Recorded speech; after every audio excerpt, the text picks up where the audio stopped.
Blessed assurance, Jesus is. Hello, good evening. Welcome to day 18 of our Bible reading. So yesterday we have read chapter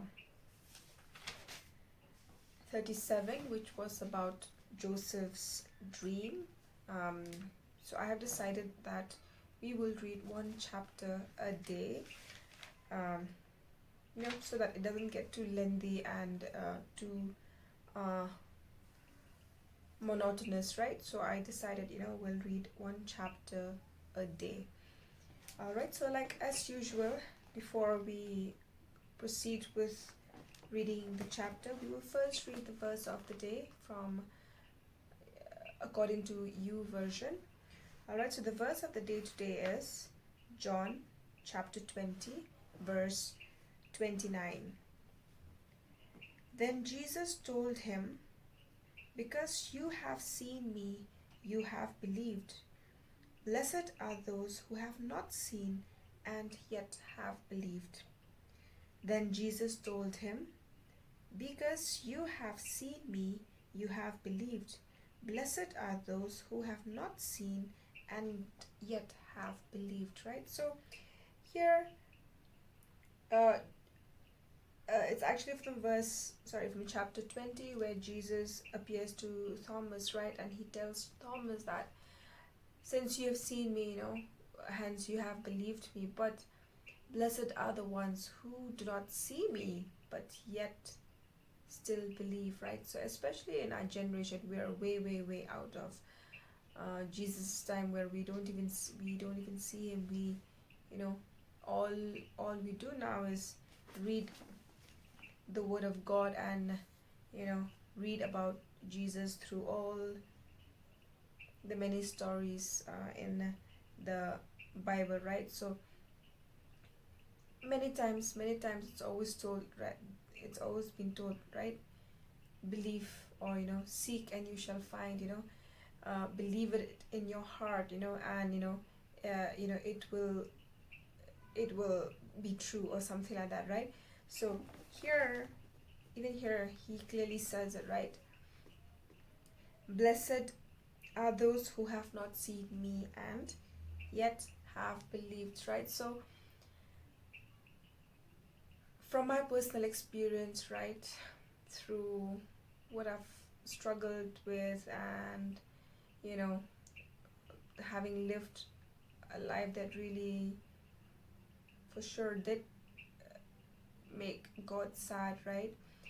And then from that type of life to a life where now I completely surrender everything to God, right? I really do feel his presence. There are times I do feel like, I'm a bit distant, or I feel like God is a bit distant from me, but that's just a feeling, right? But God is present. He's present all the time. He's he, whether whatever it is, but he's omnipresent. He's present with us everywhere. He knows everything about everyone, which is why on Judgment Day, right, everything of what we have done in our life will be in the book. He will have a record of each and everything of our life, right? So for people who have gone through similar experiences like me, who now have turned to God, right, they truly have a different type of feeling when it comes to Jesus Christ, right? So for them it's like belief. All they can do is believe, and when you believe everything, you'll really feel his presence. And that is something that I really feel in my life too. It's not really a requirement for me to see him physically, right? I mean, if I would see him, it would be the best thing ever. But of course I know he's present in every walk of my life, every minute of my life, every second of my life. But I do feel his presence. Yeah, and I hope somebody who's a non-believer, somebody who is really struggling with um, with their lives, I hope they really do believe in Jesus Christ and will truly feel his presence. Alright, so let us continue with our Bible reading. So today we will read chapter 38, where we will talk about Judah and Tamar. Alright, so Genesis chapter 38. At that time, Judah left his brothers and went down to stay with a man of Adullam named Hira. There, Judah met the daughter of a Canaanite man named Shua. He married her and lay with her. She became pregnant and gave birth to a son, who was named She conceived again and gave birth to a son and named him Onan. She gave birth to still another son and named him Shelah. It was at Gizib that she gave birth to him. Judah gave a wife for his firstborn, and her name was Tamar.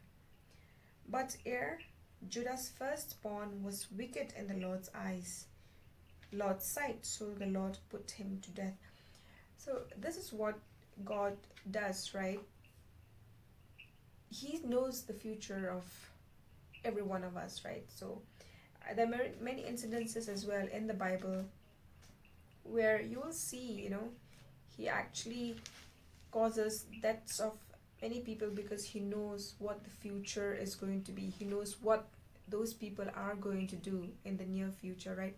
So this is what he does, when the people are, bluntly, openly disobeying God, knowing that they shouldn't do such and such things, but then they disobey him, openly disobey him, and just do all the things that they were not supposed to do, right? So this is what he does. He does put them to death, because at the end of the day, all of our lives are because he gave us life, right? So he has the right to do anything.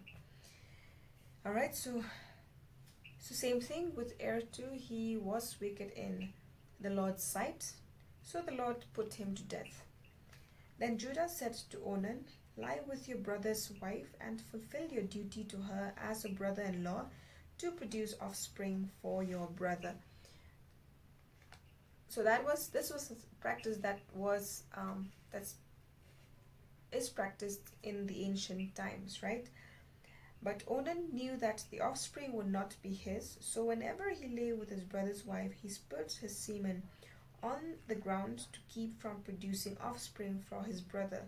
What he did was wicked in the Lord's sight, so he put him to death also. So even that was also wicked in the Lord's sight. So even it also shows that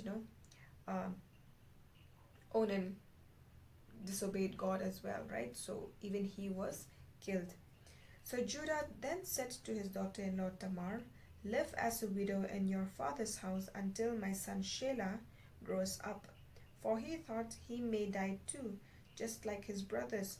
So Tamar went to live in her father's house.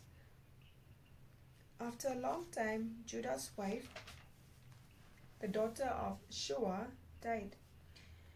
When Judah had recovered from his grief, he went up to Timnah to the men who were shearing his sheep, and his friend Hira the Adullamite went with him. When Tamar was told, "Your father-in-law is on his way to Timnah to shear his sheep," she took off her widow's clothes, covered herself with a veil to disguise herself, and then sat at the entrance to Enaim, which is on the road to Timnah.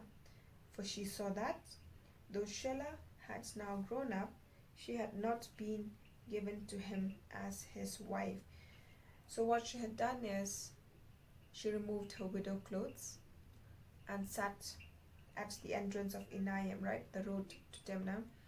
So she said, she was made a promise, right, but then the promise was not fulfilled. So she was supposed to be married off, or given to third son Shelah, but that was not done. So she had some other plans in mind. So when Judah saw her, he thought she was a prostitute, for she had covered her face. Not realizing that she was his daughter-in-law, he went over to her by the roadside and said, "Come now, let me sleep with you." "And what will you give me to sleep with you?" she asked. "I'll send you a young goat from my flock," he said. "Will you give me something as a pledge until you send it?" she asked. He said, "What pledge should I give you?" "Your seal and its cord, and the staff in your hand," she answered. So he gave them to her and slept with her, and she became pregnant by him. After she left, she took off her veil and put on her widow's clothes again. Meanwhile, Judah sent the young goat by his friend the Adullamite in order to get his pledge back from the woman. But he did not find her. He asked the men who lived there, "Where is the shrine prostitute who was beside the road at Enaim?" "There hasn't been any shrine prostitute here," they said. So he went back to Judah and said, "I didn't find her. Besides, the men who lived there said, 'There hasn't been any shrine prostitute here.'" Then Judah said, "Let her keep what she has, or we will become a laughing stock. After all, I did send her this young goat, but you didn't find her." After 3 months later, Judah was told, "Your daughter-in-law Tamar is guilty of prostitution, and as a result, she is now pregnant." Right? So rumors must have flown by very quickly, right? Rumors fly by very quickly before it even reaches your own ears, Other people will hear it first. So Judah said, "Bring her out and have her burned to death." As she was being brought out, she sent a message to her father-in-law, "I am pregnant by the man who owns these," right? So she has the seal, the cord, and the staff, right? And she added, "See, if you recognize whose seal and cord and staff these are." Judah recognized them and said, "She is more righteous than I, since I wouldn't give her to my son Shelah, and he did not sleep with her again."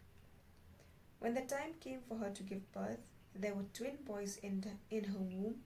As she was giving birth, one of them put out his hand, so the midwife took a scarlet thread and tied it on his wrist and said, "This one came out first." So I think there's something about these scarlet threads. It's not just here, but we will hear in the other chapters as well, where clothes are sewn, clothes are made, out of these scarlet threads, different types of colors. So I'm sure it is an indication about something. So this one came out first, but when he drew back his hand, his brother came out, and she said, "So this is how you have broken out." And he was named Perez. Then his brother, who had the scarlet thread on his wrist, came out, and he was given the name Zerah.